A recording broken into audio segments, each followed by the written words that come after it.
Let me start by appreciating the chairman of Oyslb State Library Board, Honorable Yemi. Thank you very much, sir. Our special guest, the state librarian, I want to appreciate you too, and all the directors in the Oyslb State Library Board. A good friend that is there, Sakawete yourself from Polytechnic Ibadan, and children, students. I want to appreciate you too. Thank you very much. Well, what I've seen here today gladdens my heart. This is what you have been preaching all over the years, that students should read.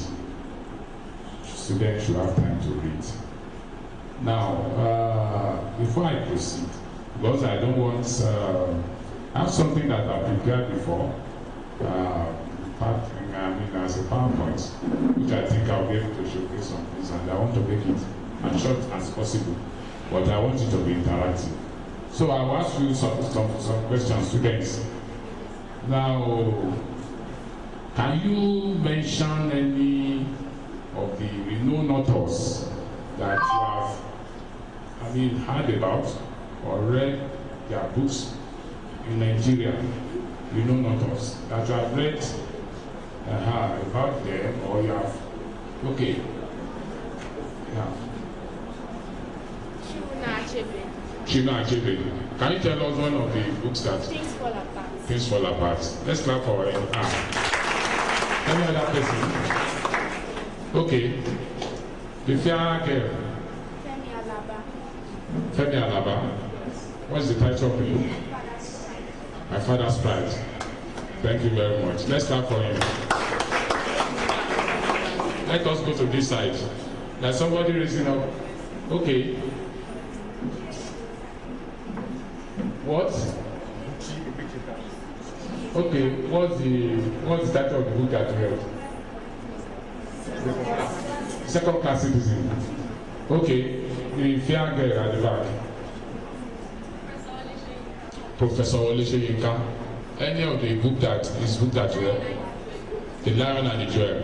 Let's stop there. Thank you very much. I can see that our students are reading. Most times, but that is not saying that we have gotten to the points where we want you to be reading. You see, I've seen people arguing on the radio that students don't read, and I continue to ask them, where's your empirical evidence? You can't just come to the radio because those students carrying books around.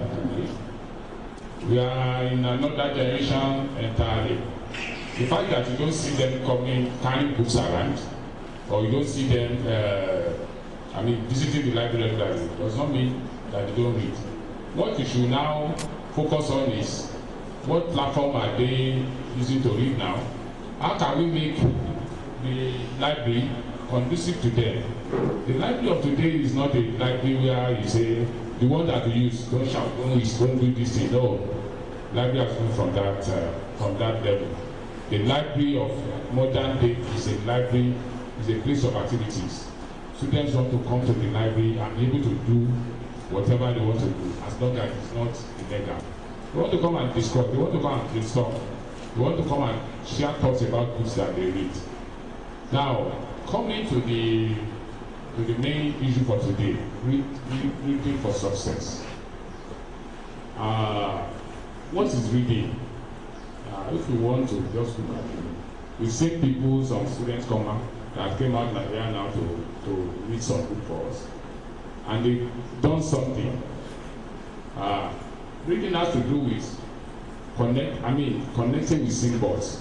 When they picked up book, there are all those words that you see on those books, they are symbols. They're able to connect with those symbols, they're able to comprehend that symbols, and they're able to interpret it. And then, besides, after that, you're able to apply whatever you read for your own life, or for whatever you want to do. What we encourage now is reading for pleasure. It's not about reading for example. maybe what is common is reading for exams. And we have seen that if you don't develop the passion to read for pleasure, and you only read for exams, the world is fast changing. It's not all about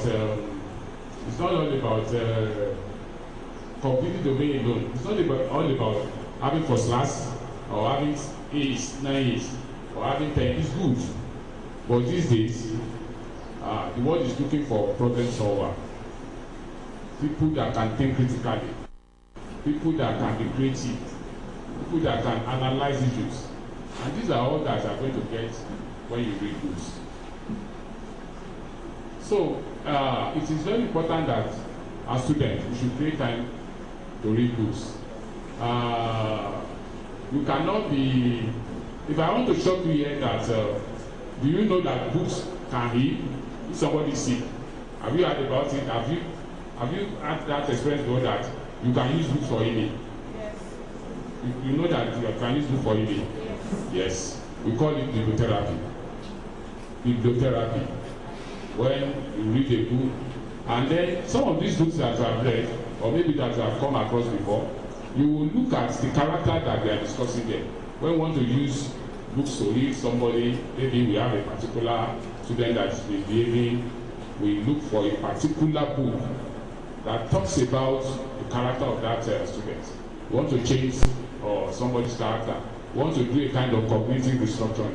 We want the person to be behaving in a normal way.